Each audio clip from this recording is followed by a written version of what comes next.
there a curating process to this? Did you have a series of correspondences going back and forth, and you specifically selected the one that made it into the play? No. When we did Speeding Motorcycle here in Houston, and then we did it in Austin, and I was really lucky to be able to work with Kathy and with Bill on the Austin production. And so David, of course, came to see it, and he gave me a CD of that tape letter as a gift when I was leaving town, and I listened to it in the car on the way home, and I just thought I had to do something with it. So it was just that one tape. You know, he has a lot. Do a lot. See you next year.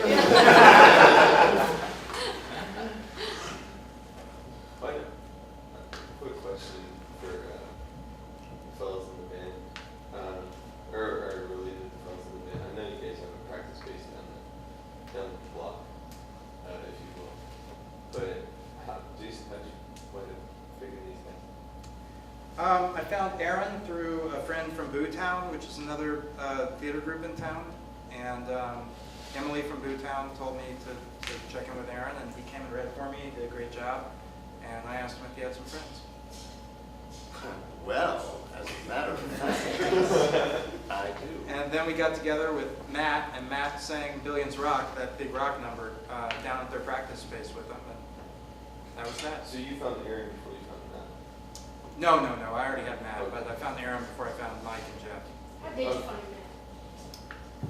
Well, I had seen Matt's band, and knew him from Copy.com, where he's a manager, and I knew that he was a great performer. I didn't know if he could act, and I didn't know if he could play the piano. And it turned out that he was a lapsed classical piano player, and just a natural-born actor. So we got lucky. It's amazing. Yeah. It's amazing that you didn't know he could play piano. Because it seems like, I could need to find someone who can play the piano, and then we'll teach him to act. Yeah. I was always thought this was your first acting, but you were wonderful. Yeah, Like, really established. Matt and Jason came up to Austin about a month or 5 weeks ago, and Matt wanted us to see how he was doing with his Daniel.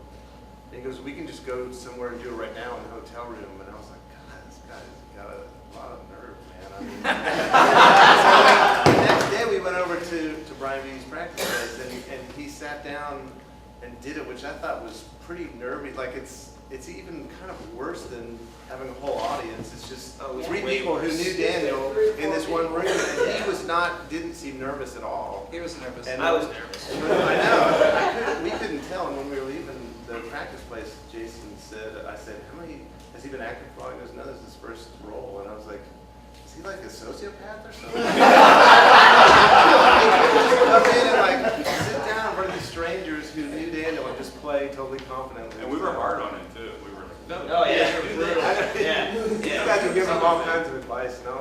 I just thought you're on it, man. I thought it was amazing. You guys gave great advice, though. We tried to take all of it.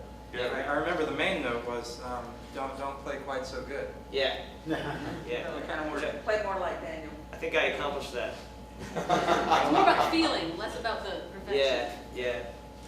Don't do this, don't do it. Although I really think that I think Dan's piano playing on this stuff is pretty amazing. It's No, not. it's great. It's really It good. was just your classical thing was coming through, kind of. And I swear to God, it was that piano. Really? Seriously, It was I, a really nice piano. Yeah. It that was was a a great grand piano. piano. Yeah, we tried to do that again at we recorded something for the NPR station here, and it was another like 9-foot Steinway. And I sat down and started playing. Loner, and it was just like, wow. All it takes is a nice piano, and we're at Billy Joel. Yeah. just like playing those piano chords. It was just, it's a totally different aesthetic. It wouldn't be Dan if it wasn't rough, and if it wasn't, And upright. that old basement piano. Well, Dick, you remember that? It was like out of tune.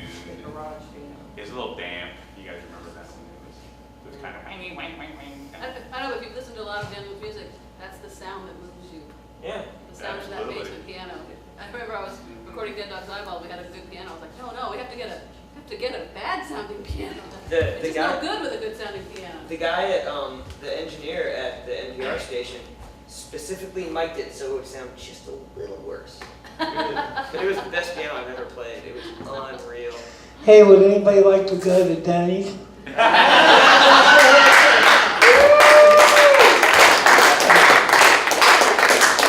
Hey, my brother, could I, like, get everybody a chocolate milkshake or something? Get all Andy coffee. We gotta go. Yeah, I guess we got it. Thanks, everybody.